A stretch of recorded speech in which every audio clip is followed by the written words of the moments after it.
Hey, so you won't believe what happened with me and my husband after 7 years of being married. He totally flipped the script at dinner one night. I was about to eat some chicken I'd cooked for an hour when he cleared his throat. You know, that way people do when they're about to say something big but act all casual. He was like, "I've been thinking things gotta change around here." I put my fork down, 'cause I knew something was up. 7 years taught me to spot those signs, him fixing his collar, pausing, and that laptop he kept close by on the counter. I asked, super calm, what kind of changes? My heart was racing though. He looked at me with this cold stare I'd never seen before, like he was sizing me up. He said, "I did some math and this deal we got isn't fair to me anymore." I was like, "What deal?" He waved his hand around our clean kitchen and said, "This thing where I work hard every day while you do whatever this is." His words hit me like cold water. 7 years ago, when we got married, I quit my marketing job because he wanted me to. He said a man should take care of his wife, made it sound all sweet and romantic. I wasn't sure, 'cause I loved my job, but he convinced me. Now he was acting like I was some lazy freeloader. He opened his laptop, all proud, and showed me a spreadsheet.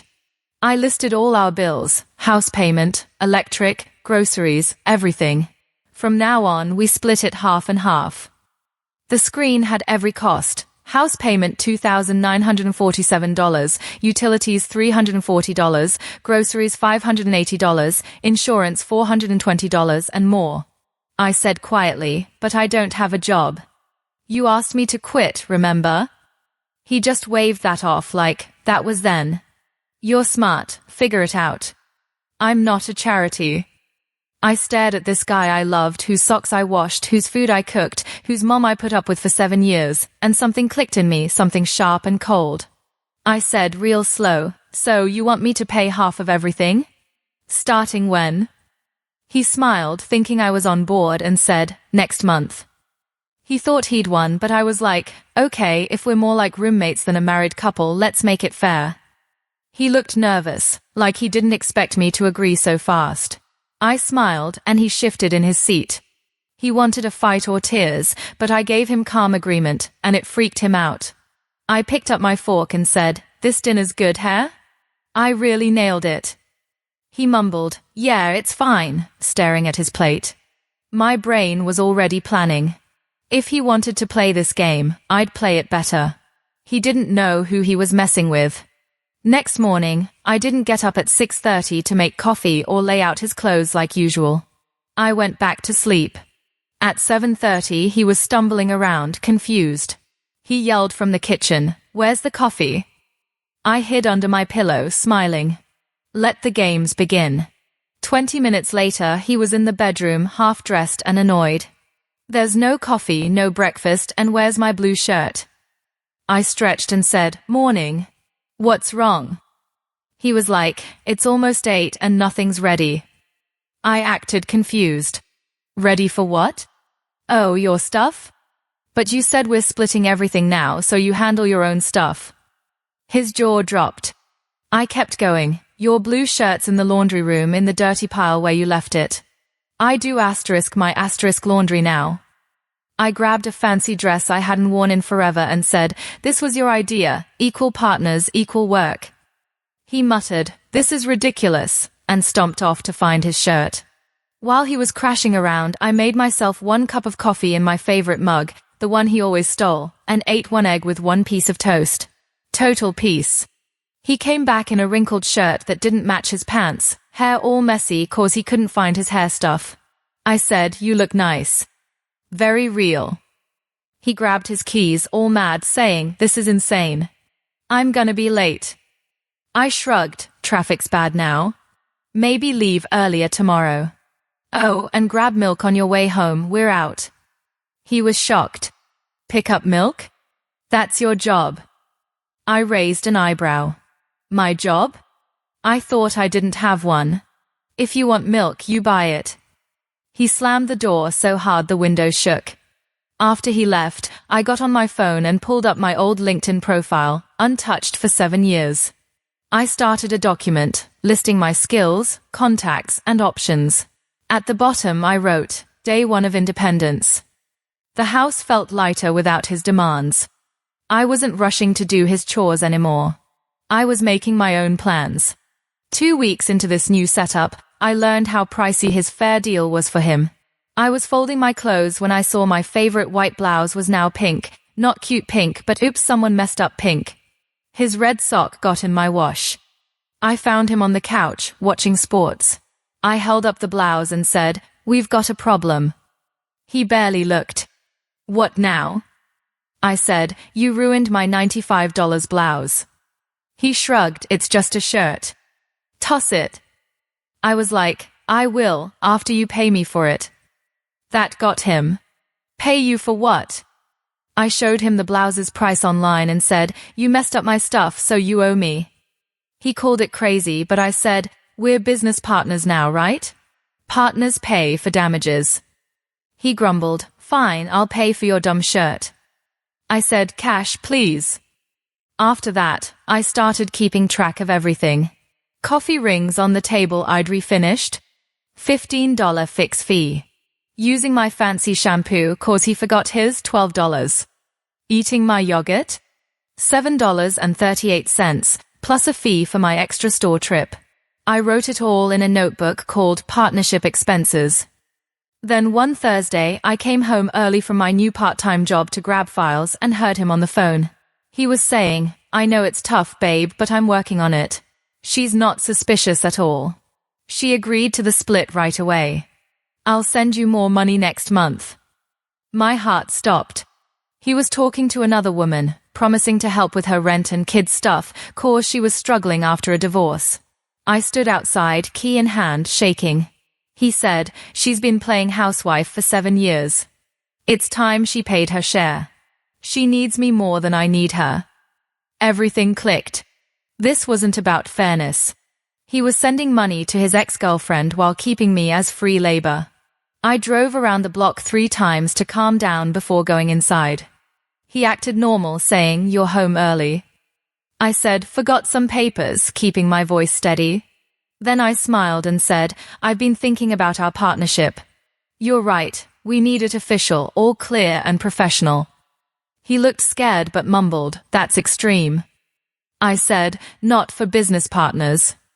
He retreated to his office, and I opened my notebook to a new page, Partnership Dissolution Planning. His mom showed up unannounced on a Saturday, as usual. I opened the door in my pajamas, coffee in hand, not caring how I looked. The old me would have freaked out and apologized for the house. She sniffed, "You're not dressed." I said, "Morning. Come in." She walked in and froze. His side of the living room was a mess, dirty clothes, takeout boxes, papers everywhere. My side was spotless, with fresh flowers. She gasped, "What happened here?"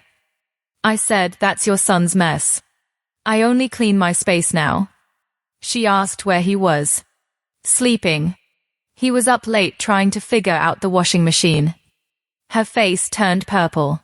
"You didn't help him?" I sipped my coffee. "Why?" His groan. "Want some coffee?" "I've got enough for me." She stormed to the kitchen and saw the same split, my side clean, his a disaster. She came back, fuming, "What kind of wife are you?" I said, "Half the house is fine, my half. His half is his job." I handed her his spreadsheet, showing how he said my work was worth nothing.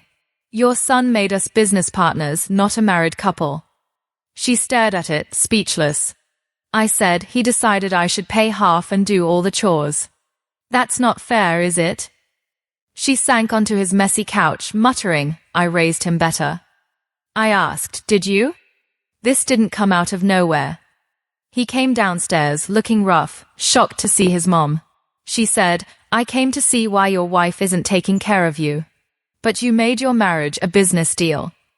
He glared at me, saying I was talking nonsense. She held up his spreadsheet. "You wrote this." He tried to explain, but his mom wasn't having it. She left, telling him, "You made this mess, now deal with it." After she was gone, he turned on me, yelling, "How dare you embarrass me?" I said, "You embarrassed yourself.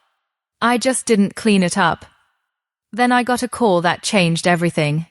I was updating my resume, thinking my 7-year job gap made me unhireable, when Jake, an old college friend, called. He said, "Is this the marketing genius from Professor Martinez's class?" I laughed, cautious. He said he'd been looking for me, cause he needed help at his marketing firm. I told him I hadn't worked in years, but he was like, "Your brain still works, right?" He needed someone to solve a client's problem, losing customers, and thought I'd be perfect. We talked for 45 minutes, and he offered me a consulting job that paid more than my husband's salary. I said I'd need time to prepare, but he was like, "No interview needed. I know you're awesome." He just needed me to travel sometimes. I looked at my clean half of the house and said, "No problem." My first client meeting was amazing. I walked into a room of fancy suits and felt like my old self again. The client said 3 agencies told them to change everything, but I looked at their stuff and said, "Your brand's fine. Your phone system is a mess. Customers get bounced around too much." I explained it all, and the CEO was taking notes. Jake was thrilled, saying, "You're brilliant." I admitted I'd forgotten how good it felt to solve problems. Jake asked why I quit marketing. I said my husband wanted me to focus on the home, and I thought I wanted that too. But I realized, what I wanted didn't matter much. Jake said, "That's not okay." Driving home, the world looked different, full of possibilities. At home, my husband was at his laptop with his spreadsheet, surrounded by bills. He asked about my day. I said, "Got a big contract." He was shocked when I told him how much I'd make, more than him. He looked worried, maybe even scared. For the first time, I understood why. Then she showed up, his ex-girlfriend, on a Saturday while he was at his brother's, probably whining about me. She looked tired but pretty, like life had been rough. She said, "You're his wife." I said, "And you're the ex he's been sending money to." I invited her in, calm as anything. She was nervous, saying she was worried about him, that I didn't get how hard he worked. I said, "I know he's funding 2 homes on 1 salary." Her face went pale. I showed her proof, bank transfers, text screenshots, flower deliveries to her place. I said, "He's been lying to both of us." She admitted he told her I was a gold digger, trapping him in a bad marriage. I said, "He's got a pattern. He finds women who need help, makes big promises, then makes them feel like the problem." She realized he'd used her as an escape when he was mad at me. She said, "I'm such an idiot." I told her, "No, you're a mom trying to survive. He used that." She decided to stop taking his money and get a better job. I said, "Good for you." She asked if I was mad at her. I said, "I used to be, but now I just feel bad for his next target." After she left, I sipped wine in my clean living room, feeling total peace. I didn't want to win him back. I wanted better. Legal papers came on a Thursday, saying he wanted me out of the house for making it unlivable. I laughed. He was mad I stopped being his free maid. I prepared 3 binders of proof for court, his spreadsheet, bank records of him sending her money, my log of his demands. At the hearing, his fancy lawyer said I was harassing him by not cleaning. My lawyer showed the judge everything. The judge, a sharp older lady, wasn't impressed. She asked him, "You told your wife to pay half after she stayed home at your request?" She saw he wanted me to pay and do all the work. She denied his request, saying I'd been more than fair. Outside, he tried to act tough, saying, "This isn't over." I said, "Yes, it is. You thought you could scare me back to being your servant. You just showed everyone who you are." I felt unstoppable. He left the next day, saying he needed space at his brother's. I said, "Okay," like it was no big deal. After he was gone, the house felt alive again. I ate what I wanted, used fancy bath salts, slept across the whole bed. Work was my happy place, ideas mattered, and no one questioned me. Jake noticed I was more confident. I told him I wasn't always defending myself anymore. He asked if I was really happy. I said yes and meant it. My sister visited and said I'd grown a spine. We laughed and planned a weekend of wine and bad movies. The house felt big without his mess. I rearranged stuff, started a garden, played loud music. He called after 3 weeks, saying he was coming back. I said, it's your house too. He thought I'd beg him to stay away, but I didn't care. He came home looking rough, saying his ex left him cause of how he treated me. I felt nothing, no anger, no sadness. I told him, I'm done with you. He begged to fix things, but I said, you only want to fix it cause you're losing. I don't love you anymore. I started packing while he was at work. When he came home early and saw my suitcases, he freaked out, saying, you can't leave 7 years. I said, you threw it away when you valued her over me. I'd found a cute apartment downtown. He begged, but I said, you could have said thank you once, treated me like a partner. It's too late. The movers came, and I left him standing on the porch. My new apartment was small but perfect. I ate spicy Thai food, loving the freedom. His calls stopped eventually. I was finally home. I bought sunflowers for my table, something I'd never done cause he'd call it a waste. I arranged my books my way, set the thermostat how I liked. Work got even better. I was killing it with big ideas. Jake and I hung out more, dinners, coffee, walks. He respected my pace, never pushing. My sister visited and loved my new vibe. She said I looked younger. I felt it too. I didn't miss the marriage, just the idea of it I'd had at the start. Now I was free to build my own life. 6 months later, he showed up at my office, looking better, saying he'd changed, therapy, cooking, cleaning. He begged for another chance. I said, I believe you've learned some stuff, but it doesn't matter. I don't need your approval anymore. I'm happy without you. He looked crushed, but I walked him out, feeling nothing but peace.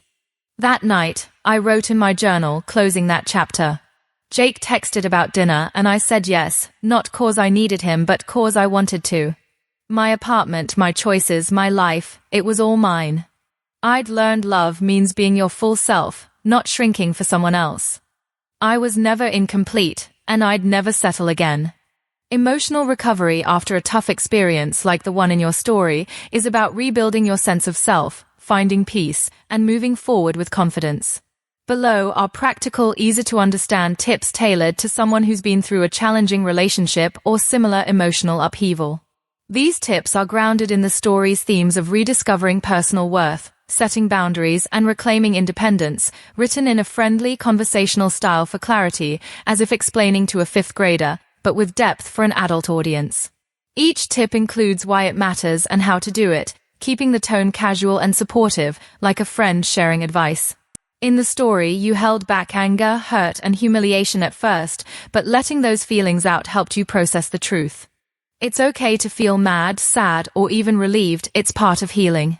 Bottling it up can make you feel stuck. Asterisk how to do it asterisk. Grab a notebook and write down what you're feeling, like I'm so mad he made me feel worthless, or I'm proud I stood up for myself. No one has to read it, it's just for you. If writing's not your thing, talk to a trusted friend or even record a voice memo. Let the feelings flow without judging them. Try setting aside 10 minutes a day to check in with your emotions, like a quick heart-to-heart with yourself. The story shows how you forgot your confident, ambitious self after years of being told you weren't enough.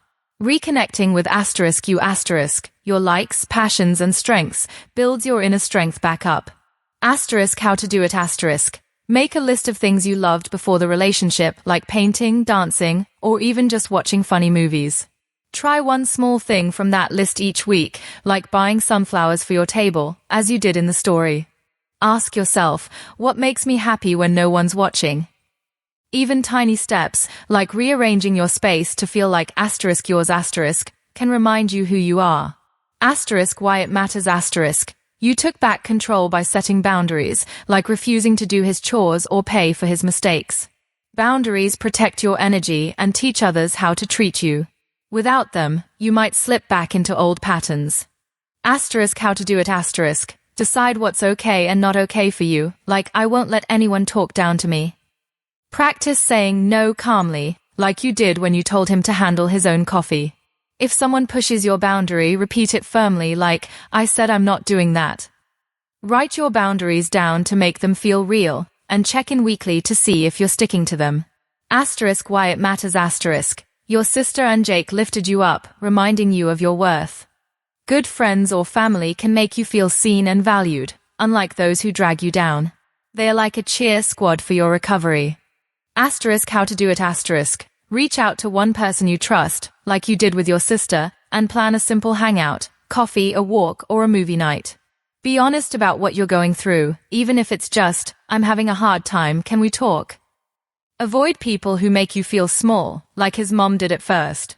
If you don't have close people yet, try a hobby group or online community where you can meet kind folks. Asterisk why it matters asterisk. Every step you took, like getting a job or moving out, built your confidence. Noticing these wins, even little ones, keeps you moving forward and shows you're stronger than you think. Asterisk how to do it asterisk. Keep a win journal, like the list you made of accomplishments. Write down one thing each day you're proud of, like I spoke up in a meeting, or I cooked my favorite meal. Treat yourself for bigger wins, like a nice dinner or a new book, just like you enjoyed Thai food in your new apartment. Tell yourself, I did that and it's awesome. Asterisk why it matters asterisk. In the story, you felt younger and happier when you started sleeping better and eating what you loved. Your body and mind are connected. Taking care of one helps the other heal. Asterisk how to do it asterisk. Start simple. Eat something you enjoy, like your spicy Thai food, and aim for one healthy meal a day. Try a short walk or stretching for 10 minutes to feel energized. Sleep is huge. Make your bed cozy like you did with that big bed and aim for a regular bedtime. Even drinking an extra glass of water helps your body feel cared for. Asterisk why it matters asterisk. You realized you weren't worthless. You were valuable all along. Replacing negative thoughts like I'm not enough with kind ones helps you believe in yourself again. Asterisk how to do it asterisk. Every morning look in the mirror and say something nice like I'm smart and capable or I deserve to be happy. It might feel weird, but keep going. Write a sticky note with I am enough and put it on your fridge like you might have done in your new apartment. When negative thoughts pop up, challenge them with, that's what asterisk he asterisk said, not the truth. Asterisk why it matters asterisk. Getting back into marketing and solving big problems made you feel alive again. Trying new stuff, even if it's scary, shows you how capable you are and opens new doors. Asterisk how to do it asterisk. Pick one thing you've always wanted to try, like a cooking class, painting, or even a new work project. Start small, like you did with that consulting job, and take it one step at a time. If it feels overwhelming, break it down, like signing up for a single class. Each new thing you try is proof you're growing, just like you felt at that client meeting. Asterisk why it matters asterisk. You didn't feel guilty about his struggles after leaving because you knew they weren't your fault. Holding on to guilt or wondering what if keeps you tied to the past and slows your healing. Asterisk how to do it asterisk. When guilt creeps in, like should I have stayed, write down why you left like you did with your journal. Remind yourself, I chose me and that's okay. If what ifs hit, focus on now, like what if I'm happy today? Talk to a friend or therapist if the thoughts won't stop, just like you might have wanted to after that courtroom win. Asterisk why it matters asterisk. Your new apartment with sunflowers and your own books made you feel free. A space that reflects asterisk you asterisk can be a safe haven, reminding you of your worth every day. Asterisk how to do it asterisk. Add one thing to your space that makes you smile, like flowers, a cozy blanket, or a photo you love. Arrange your stuff your way, like you did with your books. If you're still in a shared space, claim a corner just for you, like your clean half of the house. Make it a spot where you can relax and feel like yourself. Asterisk why it matters asterisk. You loved being alone in your apartment because it meant freedom, not loneliness. Getting comfortable with yourself helps you heal without needing someone else to fix you. Asterisk how to do it asterisk. Spend 30 minutes doing something you enjoy alone, like reading, listening to music, or gardening, like you started in the story. Try a solo coffee shop trip or a walk with no phone. Tell yourself, I'm fun to hang out with. Over time, alone time will feel like a treat, not something to avoid. Asterisk why it matters asterisk. Your husband mentioned therapy, but asterisk you asterisk could have used it to process years of feeling undervalued. A therapist can help you sort through big emotions and give you tools to stay strong.